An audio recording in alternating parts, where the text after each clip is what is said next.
Long-term solutions for the Newmarket schools.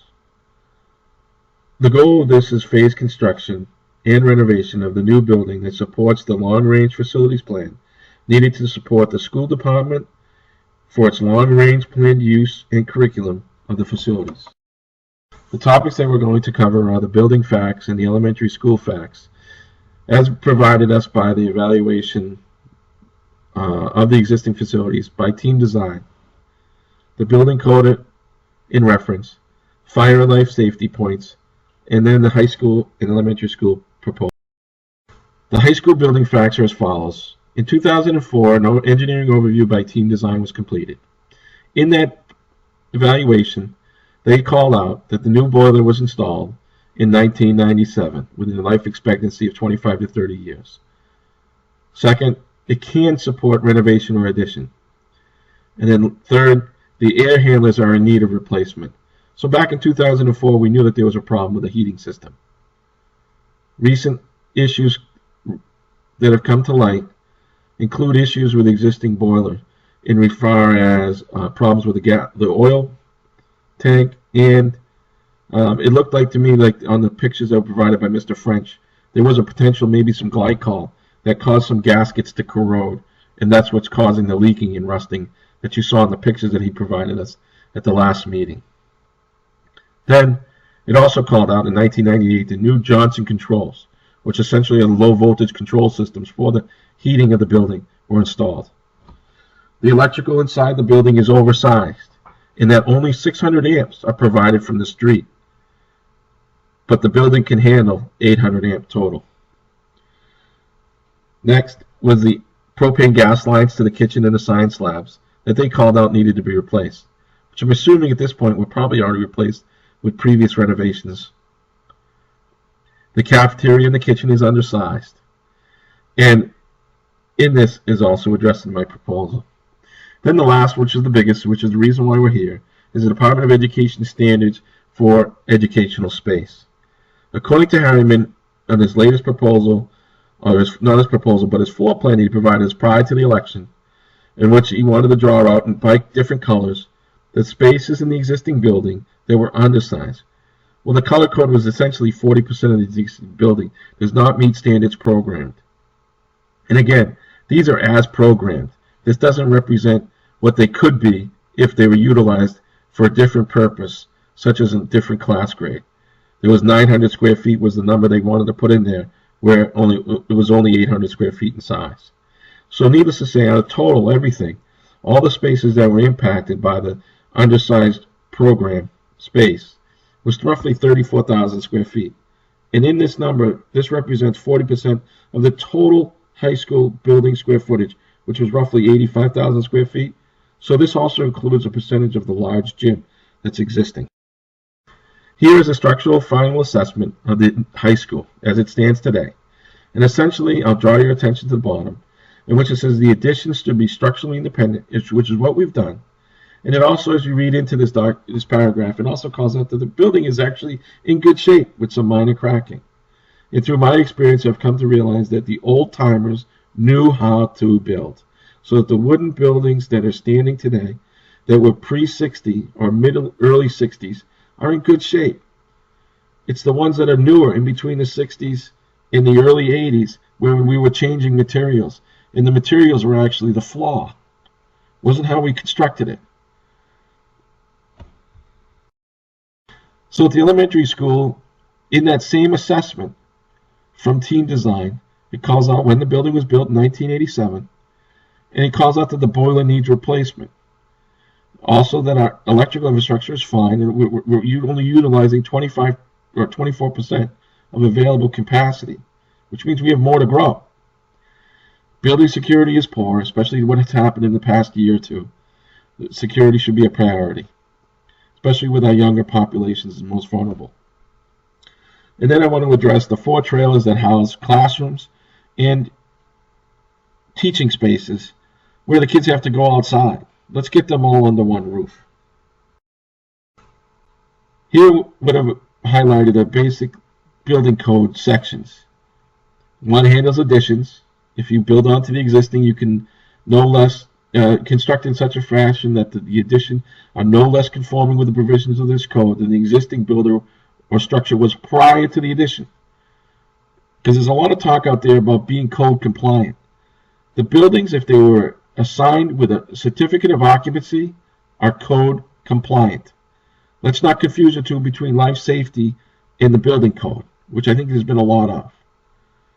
So as far as alterations go, which is section 3404, again, alterations shall be such that the existing building or structure is no less complying with the provisions of this code than the existing building or structure was prior to the alteration. So that means we can't leave it any worse than it is, and we can voluntarily make improvements to bring it into code compliance as it is today. The next issue that I wanted to address was the seismic requirements.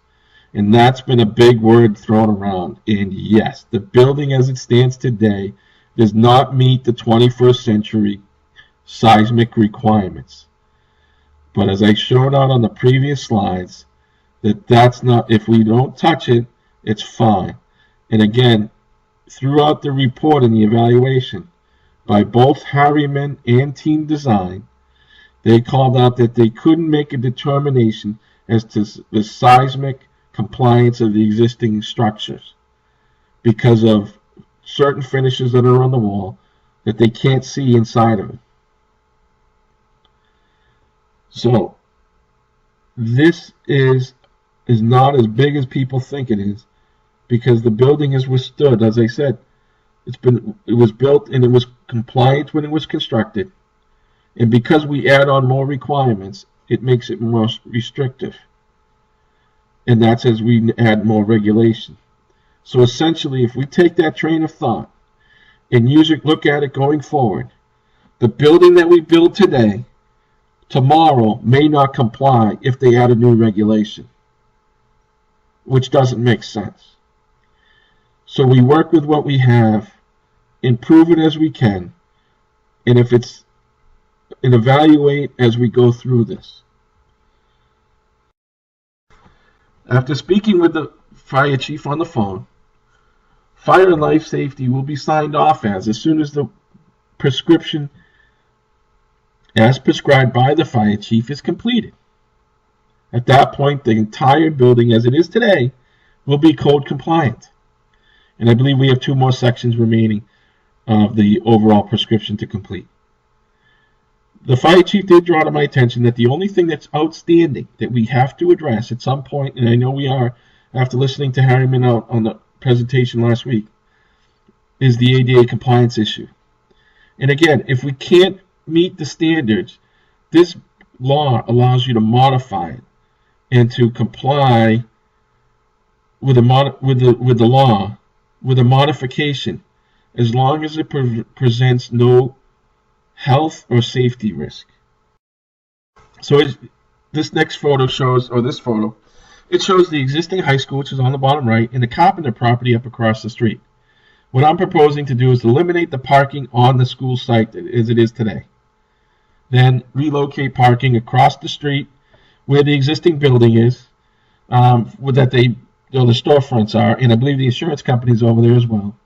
And then clear out the rest of the property as far as we deem acceptable, and just create fields over there, just an open field with no delineation of sport, just an open field that people can use as field day events or open space where it's mowed and maintained, that the soccer can set up a soccer field if they wish. The weekend kids on the different town programs, the rec programs, can also use this space, and just have it be open and not delineate it for any particular sport. So here it is at the high school, what I'm proposing. The 2 blocks that you see in yellow and green, one represents the new addition, which is roughly a 30,000 square foot addition, which would overlap where the existing parking lot is on the right. And the green block represents the old gymnasium, and that's the area that I want to convert into a theater.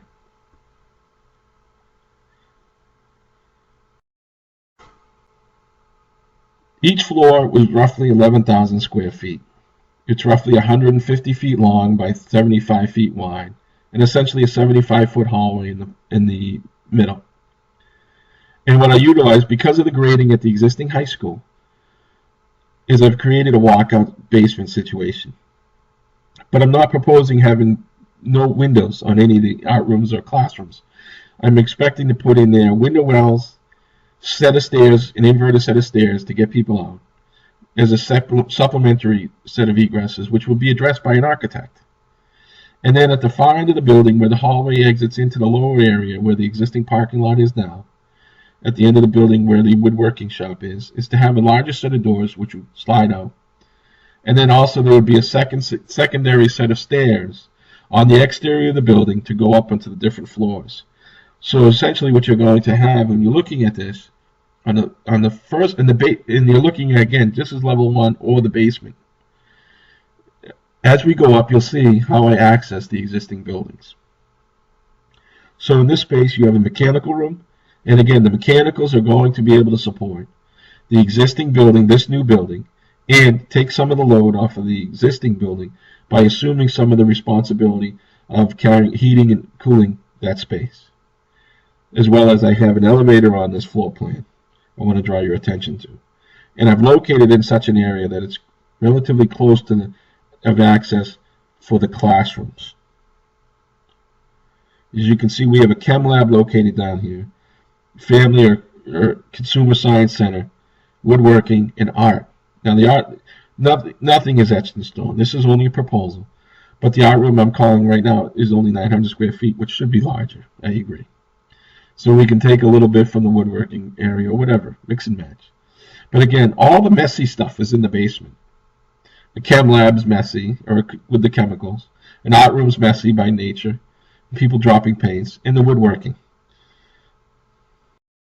Level 2, or the first floor, which would be the first floor even to match the existing, is connected to the existing building via covered walkway. And there'd have to be some engineering looked at, because I know there's a stairway on the existing on the other side. Again, you have your elevators in your hallway, and what you have over here is you have a science wing, or your science lab. It's proximal to the main office, so that upperclassmen will be able to be monitored, because I know that's an issue with the elementary kids going in through the and mixing in with the high school kids. But also you have a facility that you have 5 laboratories on the first floor, and you have one 900 square foot classroom. It could be utilized as any space that you want to utilize it as, or even a nurse's station if you wanted to. But I have it set up as a classroom. It's called classroom number 1. Level 3, or the second floor, shows 9 classrooms. 900 square foot classrooms with a hallway that is large enough to put lockers in, with an elevator, with a covered walkway. Now, I want to point out that I did get a lot of help from Paul LeBeau in putting these together. He took my sketch and he put it into an architectural presentation. He's the best. So here's my classroom comparison, existing versus requirements at the high school. On the left in blue, you're going to see all the requirements of the existing building, not the requirements, but the existing classroom counts, as taken from the drawings for the ad rental. On the right-hand side, you see what's required. So as you can see, we have 900 square foot classrooms that we don't have any of.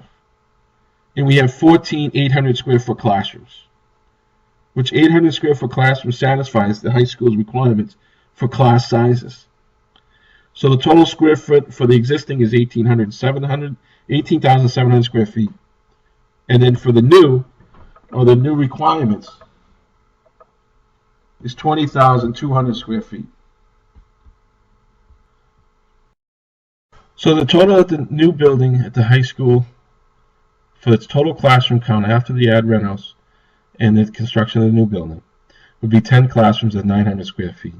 You'd have 5 science labs at 1,400 square feet, an art room, chem lab or home ec room, a woodworking shop, an elevator, storage rooms, mechanical rooms, and bathrooms, for a total new space of 33,750 square feet, or 11,250 square feet per floor.